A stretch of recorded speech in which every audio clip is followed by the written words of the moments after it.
नमस्कार। आज हम इज़राइल और ईरान के बीच जो तनाव तेजी से बढ़ रहा है उस पर थोड़ी गहराई से नज़र डाल रहे हैं। जी।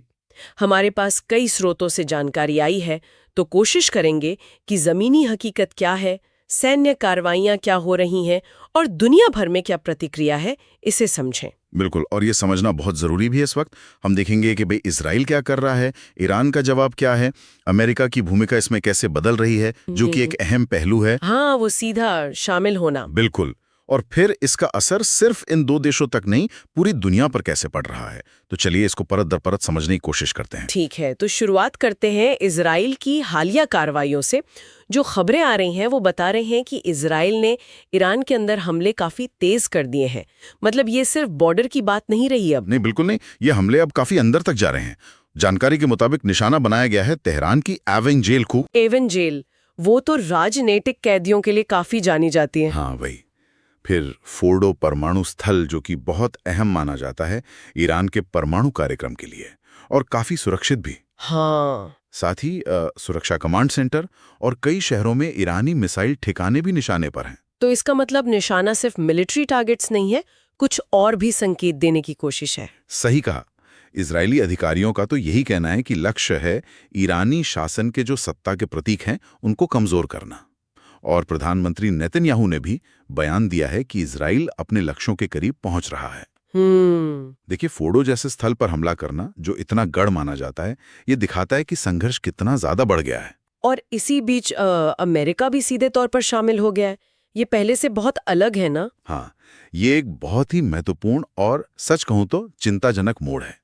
अमेरिकी B-2 स्टेल्थ बॉम्बर विमानों ने, वो सबसे एडवांस्ड वाले। जी हाँ, वही, उन्होंने ईरान के 3 प्रमुख परमाणु स्थल हैं, फोर्डो, नतान्ज और इस्फहान, इन पर सीधा हमला किया है।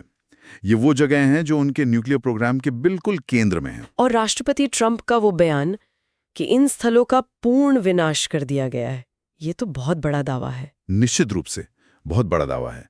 हालांकि जो अंतर्राष्ट्रीय एजेंसियां हैं जैसे IAEA, वो अभी इन दावों की स्वतंत्र रूप से पुष्टि करने में थोड़ी सावधानी बरत रही हैं। हाँ, वो करेंगे ही। लेकिन राष्ट्रपति ट्रंप का ऐसा दावा करना और साथ में तेहरान में सत्ता परिवर्तन की तरफ इशारा करना, ये दिखाता है कि अमेरिकी रणनीति में शायद कोई बड़ा बदलाव आया है। मतलब अब प्रॉक्सी वॉर या दबाव के बजाय सीधे ईरानी परमाणु क्षमताओं पर चोट। हाँ, ये पैटर्न में बदलाव लग रहा है। अच्छा, दूसरी तरफ जाहिर है ईरान भी चुप नहीं बैठा होगा। उनकी तरफ से क्या जवाबी कार्रवाई हो रही है? जी बिल्कुल, ईरान की तरफ से भी लगातार हमले जारी हैं। वो इजरायली शहरों पर, जैसे हाइफा है, बेरशेबा, तेल अवीव, अशदोद, इन पर मिसाइलें और ड्रोन दाग रहे हैं। एक अंदाजा लगाने के लिए, जैसे 13 जून को ही ईरान ने करीब 150 मिसाइलें और 100 से ज्यादा ड्रोन एक साथ दागे। एक साथ? इतनी बड़ी संख्या में?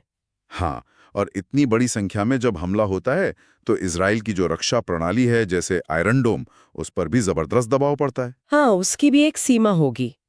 और इसका असर आम लोगों पर भी पड़ रहा है।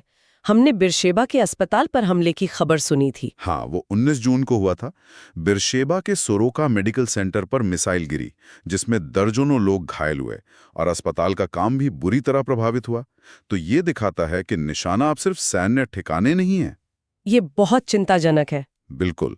अब तक जो आंकड़े सामने आ रहे हैं, उनके मुताबिक अलग अलग ईरानी हमलों में इजराइल में 240 से ज्यादा लोग घायल हो चुके हैं। और जाने भी जा रही हैं दोनों तरफ। हताहतों की संख्या वो कहाँ तक पहुंच गई है, कुछ अंदाजा है? स्थिति काफी गंभीर है, बहुत गंभीर। इजराइल ने दावा किया है कि उन्होंने कुद्स फोर्स के कमांडर सईद इजादी को मार दिया है। कुद्स फोर्स यानी ईरान की रेवोल्यूशनरी गार्ड्स की बाहरी विंग। जी वही। और इनके अलावा कई और सीनियर ईरानी मिलिट्री अधिकारियों के मारे जाने की अभी खबरें हैं। दूसरी तरफ ईरान ने पुष्टि की है कि उनके यहाँ 657 से ज्यादा नागरिक मारे गए हैं। 657 से ज्यादा? हाँ, और इजराइल में कम से कम 24 नागरिकों की मौत हुई है और घायल तो दोनों तरफ मिलाकर हजारों में हैं। ये आंकड़े ही मानवीय संकट की भयावहता दिखा रहे हैं। ये तो सिर्फ क्षेत्रीय संघर्ष नहीं रहा अब, इसका असर तो साफ तौर पर वैश्विक स्तर पर भी महसूस हो रहा होगा। बिल्कुल हो रहा है। दुनिया भर से प्रतिक्रियाएं आ रही हैं। ज्यादातर देश तो इस बढ़ते तनाव की निंदा ही कर रहे हैं और कह रहे हैं कि बस संयम बरतो। कतर ने तो एहतियात के तौर पर अपना हवाई क्षेत्र ही बंद कर दिया है। अच्छा, इससे तो यातायात और व्यापार पर असर पड़ेगा। बिल्कुल। और उधर रूस, चीन, यहाँ तक कि यूके जैसे पश्चिमी देश भी सब तनाव कम करने की अपील कर रहे हैं। और वो जो बात चल रही है कि ईरान हॉर्मुज़ जल डमरू मध्य को बंद कर सकता है, अगर ऐसा हुआ तो? हाँ, ये बहुत बड़ी चिंता है। ईरान की संसद में इस पर विचार हो रहा है। देखिए, होर्मुज जल डमरू मध्य जो है वो दुनिया के समुद्री तेल व्यापार का एक तरह से गला है। बिल्कुल, सबसे अहम रास्ता है। अगर वो बंद होता है तो इसका मतलब होगा कि वैश्विक तेल सप्लाई में भारी रुकावट, कीमतें आसमान छू सकती हैं। पूरी अर्थव्यवस्था हिल जाएगी। निश्चित रूप से। और इसके अलावा ईरान रूस से कूटनीतिक और शायद सैन्य समर्थन भी मांग रहा है।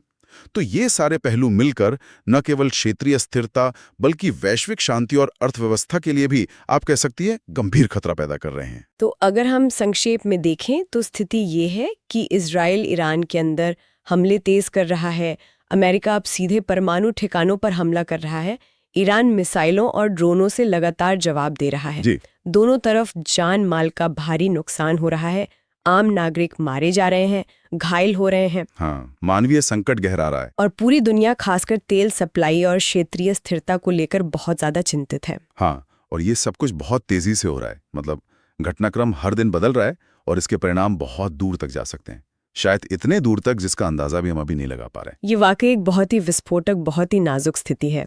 अच्छा, जाते जाते अपने श्रोताओं के लिए एक सवाल जरूर छोड़ जाते हैं। जी। जिस तरह से ये सैन्य कार्रवाइयां लगभग नियंत्रण